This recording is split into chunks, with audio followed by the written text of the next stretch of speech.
Bienvenue dans l'âge d'or de l'horreur, avec votre fidèle narrateur Zito. Alors Monster Squad, c'est un film réalisé par Fred Dekker sur un scénario de Shane Black. Alors Fred Dekker, c'est un réalisateur très sympathique de la série B, ayant fait La Nuit des Sangsues, et le film qui a saboté sa carrière, le très consensuel Robocop 3. Voilà, Monster Squad est son meilleur film. C'est une sorte d'imitation des Goonies à la sauce Monster Universal.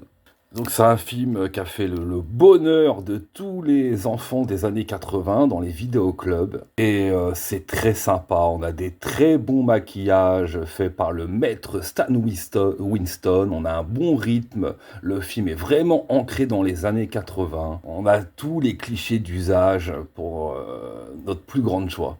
Donc Monster Squad, allez-y, vous serez étonnés, c'est une bonne comédie horrifique, une bonne porte d'entrée pour faire découvrir l'épouvante gothique à nos enfants. Voilà, Monster Squad. That was cool. Et ce qui est drôle, c'est que les jeunes ont un langage fleuri. C'est beaucoup plus permissif, par exemple, qu'un Goonies produit par Spielberg. C'est un import espagnol avec la piste française. Mais apparemment, il y aura une édition française à la fin de l'année. Donc voilà, vous savez toutes les infos. Et le master est très bon. Donc je le conseille pour les plus impatients. On continue avec Shark 3D par David R. Ellis, le réalisateur entre autres de Destination Finale 3D. Et bah c'est une bouse infâme, c'est un film tout public, aux personnages caricaturaux, lisses, transparents, où notre seul bonheur est de les voir se faire dévorer par le requin. Voilà, Shark 3D. C'est nul! Arrêtez de roupiller! Remuez-vous! Un téléfilm avec un budget d'une série A, un navet total, aucun intérêt. On continue avec Last Action Hero, le grand film culte de John McTiernan. Le master est sublime, c'est une renaissance, une redécouverte totale. Le film met tous vos sens en éveil. C'est un film méta sur le genre action, mais avec amour. On n'est pas là pour se moquer. Ça donne un film avec des scènes d'action spectaculaires, ultra badass. Et en même temps, c'est un peu une sorte de Ready Player One avant l'heure du cinéma d'action. Il y a plein d'hommages, il y a des caméos hyper sympas. Moi, à chaque fois que je le vois, j'ai le sourire aux lèvres. C'est le film testamentaire sur le cinéma d'action décomplexé des années 80. Donc Last Action Hero, incroyable, un blockbuster au budget démentiel. Le film à lui seul représente pour moi la fête du cinéma. J'ai eu la chance de le découvrir en salle. Ça a été un gros choc cinématographique et puis le film glisse sur le temps tel un patineur artistique avec panache. Et le 4K est vraiment incroyable. On a en droit à un commentaire audio, des petits bonus et même le clip d'ACDC.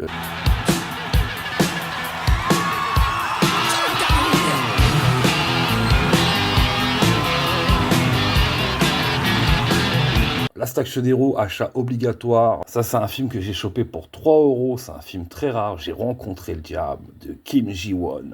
Un film coréen extrêmement violent. C'est l'histoire d'une chasse à l'homme. En gros, c'est un tueur en série qui tue la petite copine d'un flic. Sauf que celui-ci est aussi torturé et aussi déterminé que ce tueur en série. Donc son petit jeu, c'est de localiser le tueur, mais de ne pas l'arrêter ni de le tuer, mais de le torturer en espaçant les jours.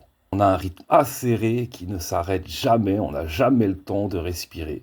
Et ça, c'est ultra agréable, surtout à notre époque où les films ne font que s'étirer pour des blablas souvent stériles. Donc j'ai rencontré le diable, pur film d'exploitation coréen. Si le film aurait été fait en Chine, ça aurait été typiquement un glorieux catégorie 3. Il y a des scènes très graphiques, mais l'expérience vaut le coup.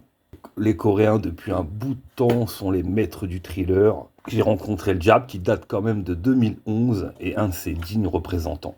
On continue avec Les Sorcières d'Aquelar, le film espagnol le plus primé. Ça montre bien la médiocrité actuelle du cinéma contemporain. C'est un très mauvais film. C'est un film qui se veut autorisant. Il ne se passe rien. Les dialogues sont futiles. L'écriture est puérile. Et ce qui est dingue, c'est que le film a été encensé car il y a un sous-texte féministe. Le film parle tout simplement de femmes accusées à tort de sorcellerie à l'époque de l'Inquisition en France en 1609. Tout film qui véhicule un message progressiste et féministe est célébré comme un chef-d'œuvre. N'écoutez pas les youtubeurs qui vous encensent souvent des films extrêmement mauvais, contemporains, juste pour continuer à se faire inviter dans des festivals et se faire offrir grassement un petit week-end aux frais des distributeurs. Putain d'enfoiré de fils de pute! Si vous voulez vraiment, monsieur les réalisateurs, être transgressif, ça serait plus judicieux de traiter le mal-être des femmes, par exemple avec le Mali. L'excision est encore pratiquée, ou alors dans des pays comme l'Iran, où la femme peut être lapidée. Des grands courageux, ces producteurs, s'attaquent à une religion qui est morte et enterrée, et qui est aussi inoffensif qu'un caniche édenté. C'est désopilant. On a là un bon film. Et oui, on va remonter le niveau un peu. Fright Night 3D, c'est le remake du génial Vampire, vous avez dit Vampire en français, donc Fright Night en anglais, de Tom Holland. Attention, le film n'arrive pas à la cheville de l'original, car l'original n'est pas un bon film, est un chef-d'œuvre. D'ailleurs, tous les jeunes qui me suivent, si vous n'avez pas vu Fright Night, l'original, arrêtez la vidéo et allez le regarder. C'est un des plus grands films des années 80.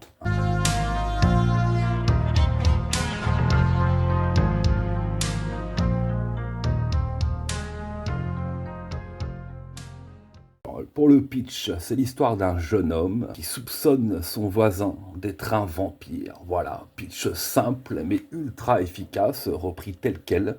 Alors ce qui est bien par contre dans le film, c'est qu'il ne s'est pas amusé à singer les scènes cultes de Tom Holland. Le réalisateur a changé 99% des scènes, et ça c'est plutôt agréable. Il suit l'histoire générale tout en insufflant son point de vue et en adaptant le film à notre monde moderne. Et ben voilà, je le conseille, il y a des trucs très sympas. Par contre, les effets spéciaux sont vraiment mauvais, c'est du numérique bas de gamme. C'est dommage que c'est quand même une production assez aisée. Par contre, les acteurs sont efficaces. Le regretté Anton Yelchin est super. Colin Farrell fait son taf. Il joue le rôle d'un vampire plus vulgaire que le dandy original de Tom Holland. C'est mieux ainsi, car l'original est intouchable. Donc là, moi, je dirais que le remake, c'est une sorte de variation. C'est très fréquentable. Piranhas 2, c'est une jaquette qui annonce la couleur. On va avoir du gros nibar. Un pur film d'exploitation, putassier, déluré, délirant et gore. Je le préfère même à celui-là d'Alexandre Aja, qui est pourtant beaucoup plus friqué. Là, on a une série Z avec un budget de série B quand même. On arrive à presque les 9 millions de dollars. Et c'est assez hallucinant quand on voit le film, car les effets spéciaux numériques sont exécrables. Par contre, les effets pratiques sont très généreux vers la fin. Gros, l'histoire, c'est les piranhas qui s'incrustent dans un parc aquatique style Aqualand. David Hasselhoff qui joue dans le film et qui est extrêmement drôle et qui vaut vraiment le coup d'être vu rien que pour sa prestation loufoque. On a aussi encore Christopher Lloyd en guest star qui a dû prendre un bon chèque pour venir jouer dans ce film. Je me suis marré comme un sagouin. Et oui, c'est très bas du front, ça tape souvent en bas de la ceinture. Il y a tout ce que j'aime. Ça fait partie des films où il y a plein de femmes sexy, et non sexualisées, car aujourd'hui, c'est le mot à la mode.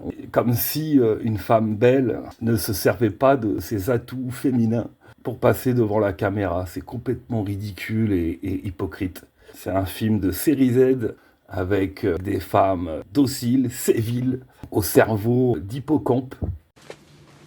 Mais t'es un porc. Et comme je vous l'ai dit, c'est jouissif et c'est très sympa, ça prend pas la tête. La scène finale m'a fait rire pendant au moins 1 minute après le générique. Donc rien que pour ça, Piranha 2, je vous le conseille. Coup de cœur. On continue avec un autre coup de cœur. Un film que j'ai particulièrement aimé, Daffy et Porky sauvent le monde. Alors ceux qui me connaissent un peu savent que je suis un fan hardcore, même on va dire obsessionnel des Looney Tunes.